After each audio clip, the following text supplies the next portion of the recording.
टुकड़े का बोझ खुद उठा सकती है। चाहे वो बलूचिस्तान हो, केपी हो, सिंध हो, जो मसला आ जाए आप कहते हैं जी आप तय कर दें, आप करा दें, हमें पैसे नहीं मिल रहे।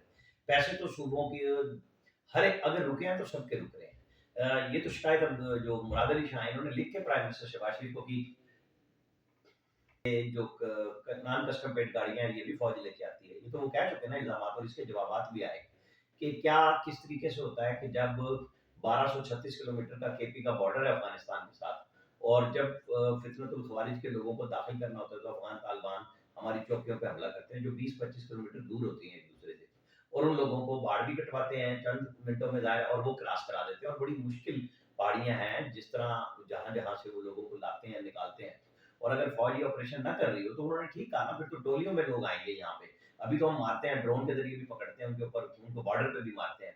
तो मुझे ये बताएं 2021 में जो नेशनल एक्शन प्लान बना छोड़ दे 2014 को, उसका जो 14 नुकाती प्रोग्राम है वो तो इमरान खान की हुकूमत का है ना, पीटीआई की गवर्नमेंट का है, सूबाई हुकूमत भी उसमें ऑन बोर्ड थी। तो उसमें जो नॉन काइनेटिक ऑपरेशन हैं उसके लिए जब बलूचिस्तान कर सकता है काम, तो बेपनाह इनके सेटल्ड एरिया है केपी के, तो यहाँ पे इनको क्या मसला है?